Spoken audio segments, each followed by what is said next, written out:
Welcome to China in Focus. I'm Tiffany Meyer. Our top story. The U.S. Commerce Department blacklisting 4 companies for helping train Chinese military pilots. The companies did it using the resources of U.S. allies. More on the new restrictions. The number of American students in China has dropped dramatically. We look at why that may be. And towns in southern China struck by heavy rainfall and flooding. Small business owners are facing devastating losses. They say nobody warned them.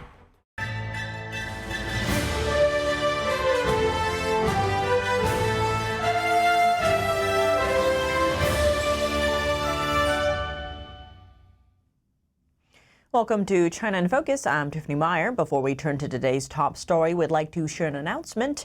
NTD's original documentary, Hollywood Takeover, China's Control in the Film Industry, is available online. Is it really just about money? Are there other parts at stake?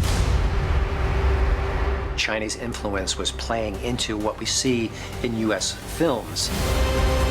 China said, you can't have that in there. And Hollywood listened.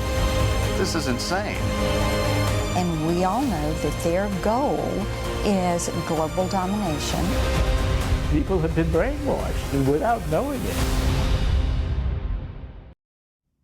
To watch the full documentary, please click the link down below at HollywoodTakeover.com. The Chinese regime's systematic forced harvesting of organs from living prisoners of conscience. There are many victims, but there have been no known survivors until now. NTD's Jack Bradley has the story from Washington, D.C. Likely the only known survivor of the Chinese regime's forced organ harvesting recounts his experiences right here in Washington, D.C. Today is about a brave man, Mr. C. Chen Peiming. Peiming Chung says Chinese authorities attempted to forcibly remove his organs in an operation once in 2004 and again in 2006. Without his consent, they took parts of his lung and liver, which can be used for transplants in pediatric patients. I have been arbitrarily arrested and persecuted by the CCP 5 times. In December 2001, I was sentenced to 8 years in prison in a show trial.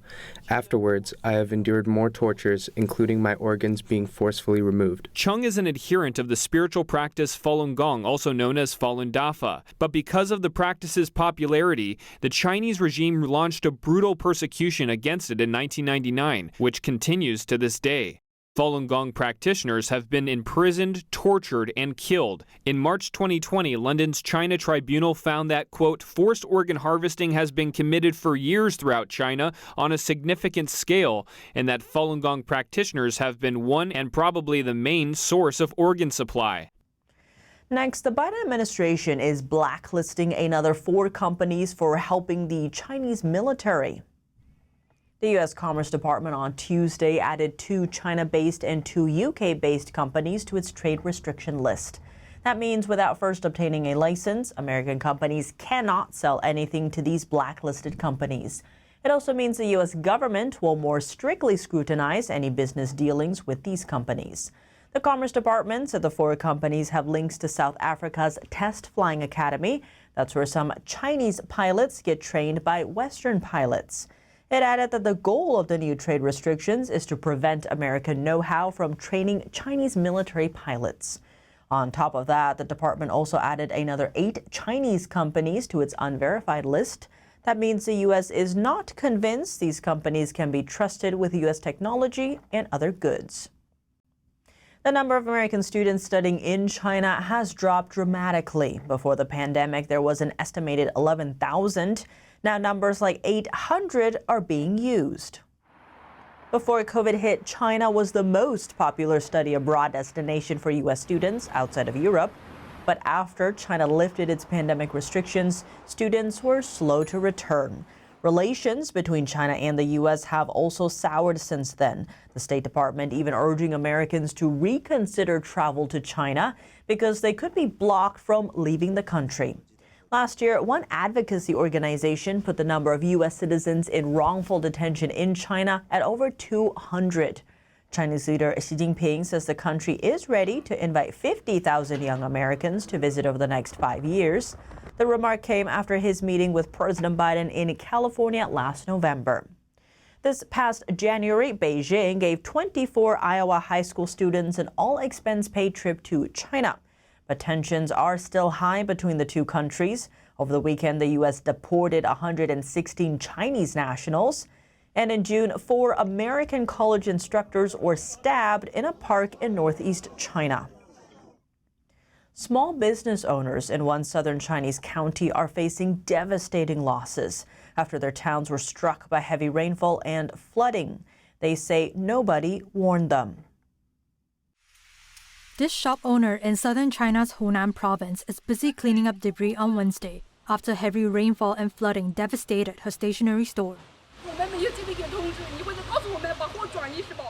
She says she didn't receive any notice to move her goods and asked, how can a family survive in this situation? Heavy rainfall pounded parts of Hunan earlier this week, causing the water level of a local river to reach its highest level in 70 years. Local authorities have activated the maximum emergency response level. This restaurant owner said she had to flee before it became impossible to get herself out. Now, with her business flooded, she says she is heartbroken and doesn't know how she will provide for her children. In Changsha, the capital of Hunan, the Xiang and Laodao rivers are expected to hit peak dangerous levels Thursday morning, state media reported. And in other parts of China, the Meteorological Bureau declared on Thursday Shanghai's first orange heat wave alert this year. The commercial hub is experiencing temperatures above 38 Celsius, that's over 100 Fahrenheit. Tourists in the city center could be seen shading themselves with umbrellas and cooling off next to a machine spraying mist. The heat wave is expected to continue to bake the city throughout the weekend. That's all for today's China in Focus on YouTube. We're now sharing a shortened version of our program here after being demonetized for 3 years. If you'd like to support us, consider donating. Find us at donorbox.org/China-in-focus or subscribe to our partner platform Epic TV, where you can watch our full episodes. Just click the link down below. Here's what to look out for in our second half. China is ramping up its transnational suppression of anti-Beijing activists living overseas, physically bullying them, bribing them, and attempting to bring them back to mainland China. We look at the latest incidents. A Washington think tank says Beijing could use a new radar site in Cuba to spy on the U.S. It could allow the CCP to monitor the entire country. Retired Colonel John Mills breaks it down after the break. Thanks for watching China in Focus. I'm Tiffany Meyer. See you tomorrow.